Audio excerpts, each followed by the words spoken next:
Why did the Democrats vote against this bill overwhelmingly today?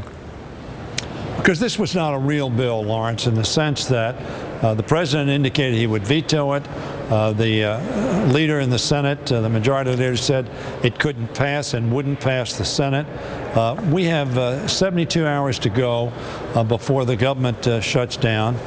We have 18 days approximately left to go till the end of the year. We need to stop playing politics and pretense and get down to doing things that both parties can pass.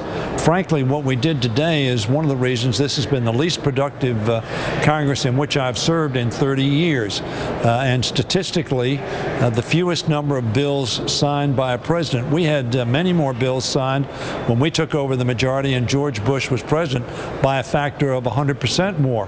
The fact is that we voted against it because we need to get to the business on a bill that can in fact pass, can make sure that don't lose their unemployment insurance, make sure that taxes don't go up for working Americans on their payroll tax, and make sure that docs are compensated so that we can make sure they're available for seniors getting their medical services.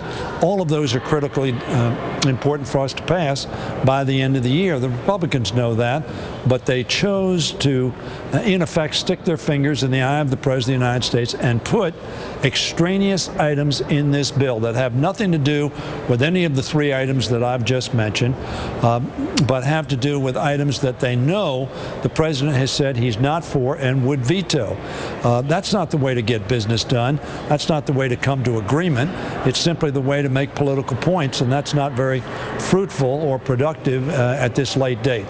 Wasn't fruitful before this, but certainly not fruitful at this late date. Congressman Hoyer, do you see any way for the Democrats and the Republicans to come together on how to pay for this bill, even to pay for the elements that they agree on?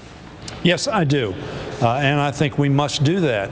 Obviously, from a Democrat's perspective, and in the Senate, where we have the opportunity to put something on the floor, the Democrats in the Senate have continuously offered a small percentage surtax on those with a net income of $1 million or more.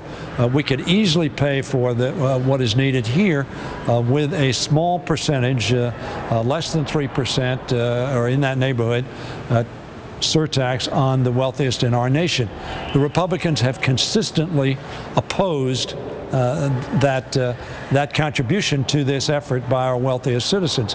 But nevertheless, I am sure that we can arrive at pay-fors for these bills if we come together and sit down.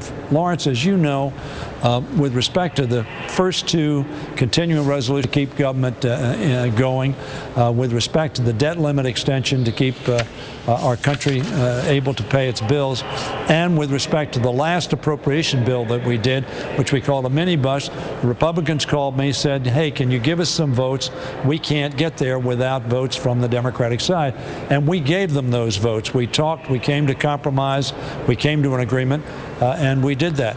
This time they didn't call me. This time they weren't interested in compromise.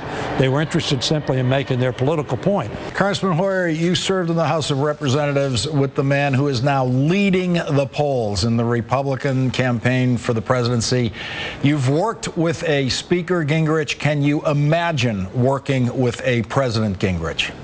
You know, the American public continues to send us the message that we ought to come together, we ought to come to agreement, and we ought to responsibly lead this country in a bipartisan fashion. I don't know of anybody that I've served with who has promoted exactly the opposite message. Division, wedge issues, not coming to consensus, but going a policy of politics rather than of agreement.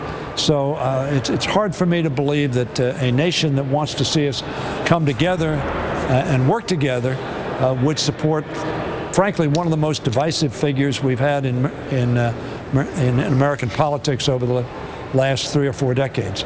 And do you think that's the way Newt Gingrich would be seen if he was the Republican nominee? And if so, wouldn't that make him exactly who President Obama should want to run against if he wants to have an easier time winning than running against Mitt Romney? Lawrence, I happen to believe that Barack Obama is going to be reelected. I think he's shown a lot of courage in leading this country in the deepest economic recession that almost anybody alive in America today has experienced. So I think he's going to be reelected when he's compared with the alternative, whoever that alternative is. But I think, frankly, Newt Gingrich will be a particularly vulnerable nominee, if he in fact is the nominee, because of his past history of dividing, of creating wedge issues, of creating confrontation, which I don't think the country wants. This president has reached out across the aisle to try to come to bipartisan agreement. Very frankly, he hasn't had much success. I think we all have to admit that. It takes two to tango.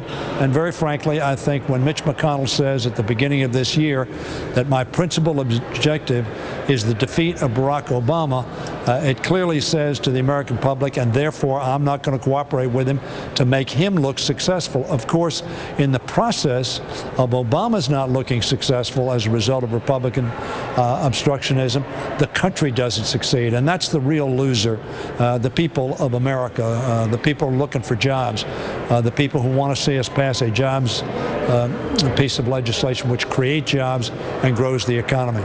Congressman Steny Hoyer, thanks for joining us tonight, and good luck with your annual Christmas ritual of trying to get the Republicans to do the right thing. We'll keep trying. Okay. Thanks a lot, Lawrence. Thank you. And now the humiliation of Donald Trump as a debate moderator is complete. We'll show you the insanity.